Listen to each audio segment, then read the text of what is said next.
Thanks for staying here on Joy News Desk with me, Benis Abu-Baidoo. Now, defeated Gambian President Yahya Jammeh is refusing to step down despite the threat of military intervention by neighboring states. President-elect Adama Barrow, who beat Mr. Jammeh in the December 1 polls, is due to be inaugurated today, but there is a cloud of uncertainty over whether or not the inauguration would come off. Already, thousands of Gambians anticipating violence have fled to neighboring countries like Senegal. Now, Ghana is also sending over 200 military men to the ground. But how did we get here? My colleague Raymond Akwa is in the studio. He'll give us some details. But before that, let's speak to Brigadier General Emmanuel Wickham Kotia. Hello, sir. Thanks for your time. Good morning. Good afternoon. Good morning. Good morning. Good morning, sir. Sure. Let's talk about ECOWAS's intervention. Is it worth it? Yes, it's worth it. I can say that. The first thing is that it's important for us to understand that ECOWAS has protocols of good governance and democracy. And under those protocols, every citizen of any country is supposed to enjoy rule of law, and the various rights of individuals must be respected. And you know that so far as the elections in Gambia is concerned, it was the vote of the rights of the individuals of Gambians who wanted a change of government. So that must be respected. Now, having said that, it is also important for us to mention that in such a situation where there are divergent views, there is uncertainty about issues in a particular country, we can easily run into a conflict. Because one, this is a group of people who have voted for a president. The election was declared by the Electoral Commission. And this is somebody who says that he will not step down despite the fact that the majority of the people have voted against him. Now, this is a recipe for conflict. Now, ECOWAS is taking this action because they want to prevent conflict. It's a kind of conflict prevention mechanism in trying to restore order and trying to restore what will happen, what should happen by making sure that Barrow is installed as the president of Gambia based on the rights of the individuals who have voted in the election. All right, Brigadier, let's talk about the way forward now in this Gambian situation. What do you think is the way forward? The way forward is for ECOWAS to initiate conflict resolution mechanism. While it is important to say that ECOWAS should show some kind of force in restoring order in Gambia, I think that the conflict prevention mechanism should be exhausted. Because one, if we go into intervention directly without exhausting the conflict resolution the prevention mechanism, when we reach that stage, innocent lives will be lost definitely. And despite the fact that some group of people have caused it, they might not suffer this. They might not have that problem. They might not suffer, or their lives might not be in danger as compared to innocent citizens and especially women and children. Now, what we need ECOWAS now to do is to have a very strong leadership who will lead this effort. Of course, Senegal, Nigeria, and Ghana is showing it. And as compared to the Liberian situation, strong leadership showed by Ghana and Nigeria, both political and military, that helped to resolve the situation in Liberia. We need to do it. The advantages of ECOWAS intervening is to enforce democracy and the rights of the people, which has been denied, and especially with the state of emergency that has been declared. The adherence to the popular choice of the people that the people have voted for. Another thing is to help protect West African nationals who may be locked up in the Gambia, and especially Ghanaians who are there. And then we are also restoring rule of law, like I mentioned earlier on. The other aspect about an ECOWAS intervention and ECOWAS support would be to prevent any possibility of a genocide. Let's remember that Yahya Jammeh is a phony, and his tribesmen are backing him. And the phony tribe is about the fourth largest tribe. Adama Barrow is from the Mandinka tribal group.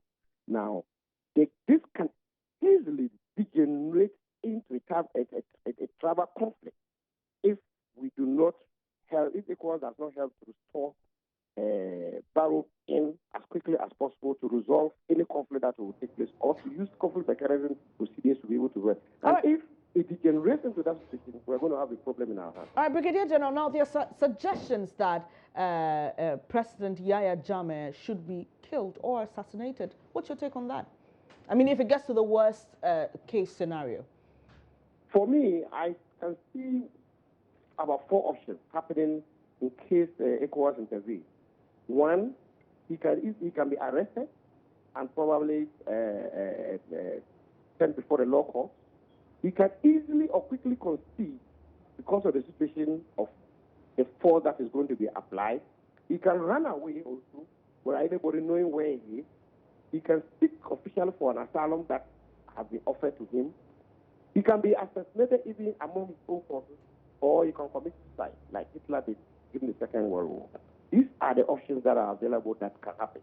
But for one to say that he should be killed, that might not be the issue. But then the issue is that it is appropriate for Yahya Jammeh, if there is a need for him to be arrested, if there is an intervention that takes place, and for him to face the law court and answer why he took those actions and why he refused to concede. All right, before you go, Brigadier General, are there any repercussions for Ghana? I mean, sending men over as part of the joint ECOWAS force? As a member of the military force, repercussions for Ghana in general, probably one might not see that immediately, but the advantage is that we're part of a collective ECOWAS force that is going. So it means that collective security, so far as the ECOWAS sub-region, is being achieved with the effort of Ghana, and Ghana play a leading role in this thing. And let's not forget that Ghana was one of the countries that played a leading role in the restoration of peace and order in Liberia and Sierra Leone. So it is very important for us to note that Ghana continues to play this lead role and is not left behind so far as the situation in Gambia is concerned. Thank you very much, sir. That was Brigadier General Emmanuel Wickham Kotia. He's the Deputy Commandant at the Kofi Annan Peacekeeping Training Center, sharing his thoughts with us in the Gambian situation and giving us some insight into what exactly will happen or is likely to happen. Now, my colleague Raymond Akwa is here. Raymond, now, we know that Yahya Jammeh has been ruling for over 2 decades now. Tell us how the situation got this bad. So let's backtrack to November 18, 2016, when the Electoral Commission, the Independent Electoral Commission of Gambia, actually announced and gave way for people to do the presidential election campaign. The main contenders were the incumbent president, who, with his political party, the Alliance for Patriotic Reorientation and Construction, APRC. The opposition is actually a coalition of other groups, about 7 parties, and a former member of even the APRC, Mama Kande, was part of this opposition, which is led by the president-elect today, Adama Barrow. Now, 3 days later, Mr. Jammeh warned against electoral violence, saying that this will be a very clear-cut, free, fair election. Now, on November 19, he, however, banned European Union observers. Like, they came to Ghana and they went to Nigeria and any other country. He said they were biased, and the evidence in previous times has been that they're not there to do a free and fair job. So he actually banned them from entering his country. Now, fast forward to November 30. He actually warned his own citizens that no protest will be tolerated after polls because the system, quote, cannot be rigged. And those were his exact words. In fact, before he even backtracked, he said there is no reason to protest because the election cannot be rigged. And in this country, anywhere do we allow people to demonstrate, nothing will happen. This is not the first time we organize elections, and this will be the freest election in our history. So he's going against his own this order. Is perhaps his expectation prior to the election day. But December 1 was polling day. I mean, polling took place across the country, and government refused to actually restore telephone and internet lines which were blocked along the line.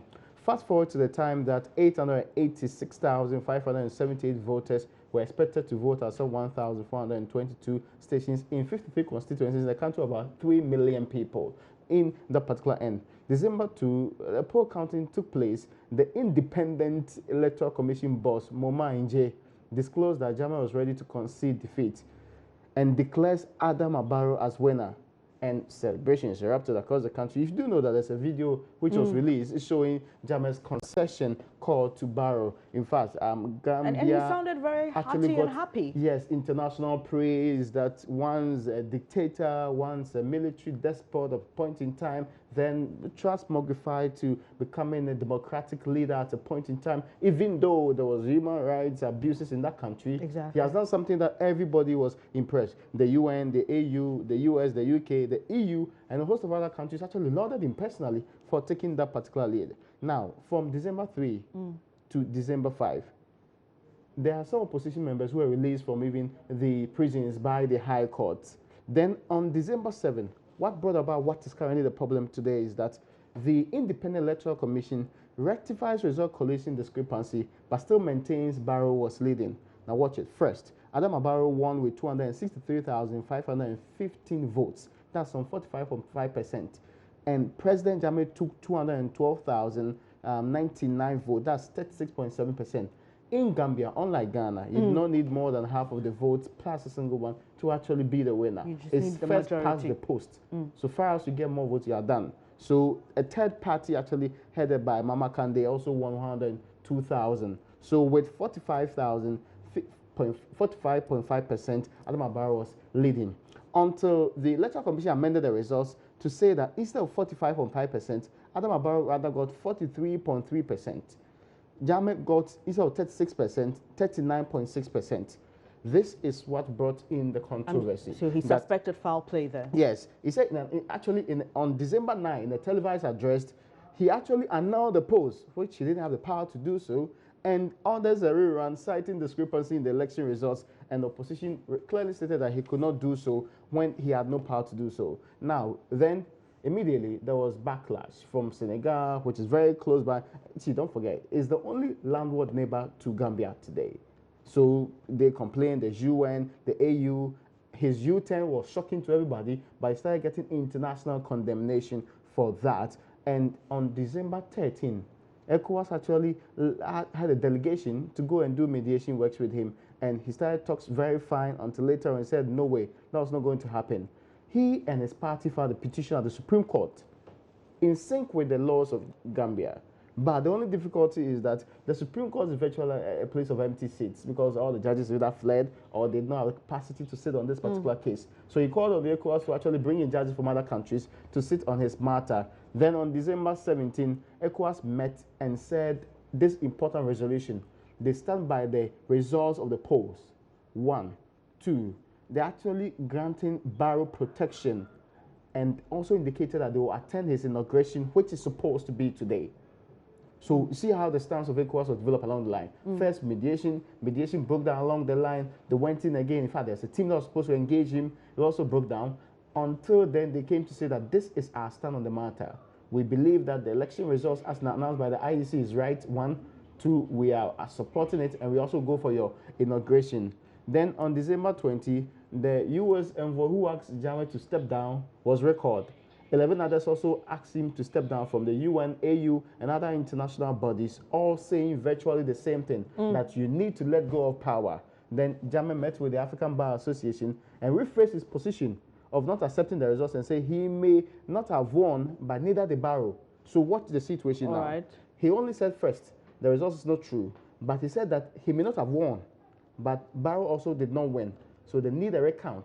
First, he rejected that, moved on to say that we need to rerun the entire election again. That is what he's pursuing at his apex court. So this is what has brought us to this particular junction. All right, Raymond, just hold on for me and let's speak to Ghanaian journalist living in Senegal, Benjamin Tete, on the phone. Now, we're hearing that the inauguration will come off in Dakar, which is in Senegal today. Hello, Benjamin. When is this inauguration taking place? Time specific? Hi, good morning. Hi, good morning. The time as given to us so far by the Barrow camp, the Adama Barrow camp, the president-elect, is 4 p.m., which is same time in Ghana. So 4 p.m. here, that's 16 hours GMT. It is expected that Adama Barrow will be sworn here in Dakar at the Gambian embassy. That is the latest information coming in this morning. Benjamin, so how far with preparations and arrangements, and what's the mood in Senegal? How are people reacting to this, that they're going to have a president of another country sworn in? Yes. Well, if you could hear from discussions so far, both on the national radio and in the community, you obviously it is rather anger, bitterness, and disappointment for the fact that midnight last night there was still no move by President Yahya Jammeh to stay out of power, to step aside, and so obviously.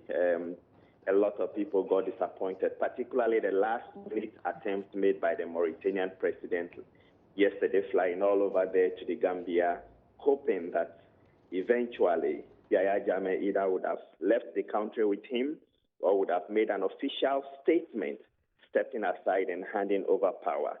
That way, early this morning, the plan from the Adama Barrow camp, as they told me, was that if Yahya Jammeh had done that and had handed over power, then today, Adama Barrow would have been accompanied, most probably by the president of Senegal and any other regional leader who was on standby to have joined, and they would have moved to Banjul for the inauguration this morning. But since he didn't do that, it is obvious that the standby force, which has been marching closer and closer, in fact, at late last night, the standby force was, it's around this part of Senegal called Casamance. They just closer over to the border there. And so it appears that Adama Barrow, as we speak today, will be inaugurated here. And eventually the standby force are going to invade the Gambia. We know in the Gambia now there's some form of heavy security presence. Is that the same thing happening in Senegal? Do you see security personnel on the streets and all that? No, not at all. Senegal really doesn't feel so much threatened in terms of any, and there's no possibility whatsoever. As those who know the map and the terrain of the Gambia, obviously Gambia is right in the mouth of Senegal. What Senegal is a bit worried about is rather the humanitarian crisis that is looming in the Gambia. Already several thousands have crossed in. As we speak this morning, my colleague whom I work with here is at the border at Karang, one of the borders where lots of people have been crossing in. And so, yes, that is rather the concern of Senegal, but militarily or security-wise, there's no way whatsoever that I would say the Gambia will pose a threat to. What Senegal is rather doing is to lead this operation to ensure that the will of the Gambian people are upheld. You've told us about the time this inauguration is to take place as 4 p.m., but where exactly will it be? At the embassy, the Gambian embassy. They have an embassy here, and so, which is quite interesting too. You know, the Gambian ambassador to Senegal is representative or is representing the president of the Gambia now, which is Yahya Jammeh, once he's not out of power. So there were initial issues as to whether even the Gambian embassy will allow that. The female ambassador from the Gambia is someone I know quite well. So far, well, she hasn't been picking up a call, so we couldn't get to speak with her. But from the Adama Barrow camp, it looks like the embassy here cannot withhold or cannot stand in the way of the inauguration. So they have already sent out information at 4 p.m. today, the inauguration is going to take place. Now, any hints as to who is going to be attending? Any special invitations? Anybody who's mentioned they're going to be there? So far, no, but from speculations, of course, President of Senegal, Macky Sall, will most likely be there. As well, you know, most of the international organizations have their West and Central African regional offices based here in Senegal. So, for instance, the UN Special Representative to West and Central Africa, Ghana's own Dr. Mohamed Ibn Chambas, his office is right here in Senegal. All the UN major offices from UNDP, UNHCR, and all the major organizations have their regional offices here. So their representatives are obviously going to be in attendance. In addition, the diplomatic community, the U.S. Embassy has one of the biggest embassies here, and they coordinate activities within the sub-region. So obviously the other countries diplomats from these various countries, hopefully, will be in attendance. But again, the indications are that it's going to be quite low-key, more of a symbolic one, so the inauguration could proceed. Then the international community would, from henceforth, regard and recognize Adama Barrow as the president of the Gambia. And that way, this president, Yaya Jammeh, of course, will be isolated. All right, Benjamin, before you leave, when we spoke yesterday, you mentioned that President-elect of the Gambia, Adama Barrow, is in one of the plush hotels in Senegal. Is that his exact location as we speak now? He has been, he has been living all this while at a hotel, which is this grand hotel where major activities take place. In fact, the last time our own president, former president now, John Mahama, was here, he stayed there. That's the King Fahad Hotel. But last night, for instance, what happened was after I spent long hours at the airport when the Mauritanian president went to the Gambia and his failed mission. He came down, and for nearly, I think, 2 to 3 hours, he and the president of Senegal were locked up in a meeting at the presidential lounge at the airport. We spent long hours waiting, hopefully, that there was going to be an update. Sadly, it didn't happen. But after the meeting, the president of Senegal, together with the president-elect Adama Barrow, drove all the way, and they didn't seem to have headed towards that hotel. So probably, I don't know, whatever reasons, they might have changed at the last minute to a different location. So together, about 20 convoy of vehicles that moved all the way from the airport to most probably towards the presidential palace where the Senegalese president resides. Probably they went whether for the further consultation or to provide him temporary residence there. That I couldn't confirm. So at the last hour, it looks like his location has been changed, most probably for security reasons. Sure. Thank you very much, Benjamin Tete. Benjamin Tete is a Ghanaian journalist based in the Senegal. We now know that the inauguration ceremony of President-elect of the Gambia, Adama Barrow, will be held in Dakar in Senegal. Now, Raymond, you were telling us how this degenerated to this point, the situation in the Gambia. But let's talk about Adama Barrow being sworn in the Senegal. What are the legalities to that? Okay, first and foremost, he ought to be sworn in on the soil of Gambia. And that's important because that's where his authority is and not in a different country. But there's this principle in political science called the principle of extraterritoriality. It only says that if an embassy of Ghana or any other country is in Ghana, so the German embassy in Ghana, for example, is the German soil. Immediately enter the embassy, you are in Germany. The U.S. embassy in Ghana, and the British High Commission in Ghana is also British land.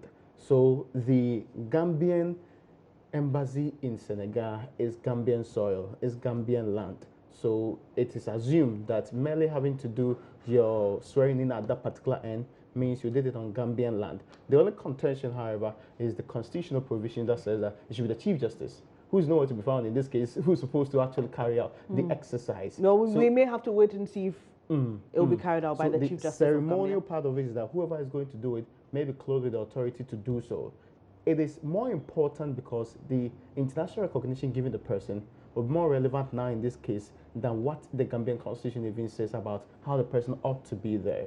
And why this is going to happen because the international community seems to be rallying around the call that Adama Barrow is a legitimate leader of Gambia today, and if he's put in office, they will give him the support. And just what happened in the Ivory Coast somehow helped throughout Mr. Jammeh. All right. Before you go, Raymond, President Akufo-Addo has released a statement about this Gambian situation. What do we have to know about it? Yes, we're saying that we as Ghana contributing to pledge to ECOWAS, being part of the international community and mindful of the tenets of the ECOWAS Constitutive Act, are going to support with 205 military men on the grounds to aid in the peace and reconstruction of Gambia, to maintain peace, law and order, and also ensure that citizens and also residents who are from the ECOWAS sub-region. And don't forget, the ECOWAS Constitutive Act says that these are members of ECOWAS, even though they are also definitive members of Gambia. They ought to be protected like any other country with members. And even if they resort to the forceful takeover and taking out of Jammeh, they would have to ensure that it is done with fewer catastrophes and also casualties. And the difficulty here is how to do it and not endanger the lives of the same ECOWAS citizens you are there to protect, and not make sure that they are in some form of harm's way that you as a troop in the sub-region went there to protect. All right, now before you leave, what are we likely to see? So President-elect Adama Barrow is sworn in Senegal in the Gambian embassy, which you've just mentioned technically is the soil of the Gambia. What are we likely to see? What happens? Okay, so what's going to happen is that then international support is garnered. Then the only way he has to go back and run his country will be to clear the incumbent president. That is, if he doesn't go willingly. That is the difficulty now. So if talks with Jammeh doesn't work, they will try, and of course when it becomes a bigger scale, they'll still try engaging him, try resettle him in a different country, or try to get people close to him to talk to him, as they did with the Mauritanian president, who is known to be a very close pal to the one, even though the talks broke down and he couldn't maintain the kind of peace that he wanted to hear from them. But the most important part is that if it persists, the current situation, I think there's a general rule that even Senegal has to prepare a draft to the UN Security Council for briefing. All of that will go through. ECOWAS standby team will have to try and do a bloodless coup d'etat and take out the illegitimate president of the country. Like he did in 1992. Very good. Right, sure. If the legitimate one is sworn in. But of course, I mean, that's also sync with the law. The law says in the ECOWAS protocol on good governance and democracy, it says that the accession to power should only be through free and fair elections. And the general community is saying that the free and fair elections is what Adama Barrow won. Thank you very much, Raymond Akwa, my colleague here with me in the studio doing some analysis on the Gambian situation. We'll be bringing you more details in subsequent bulletins. Stay with us here on Joy News.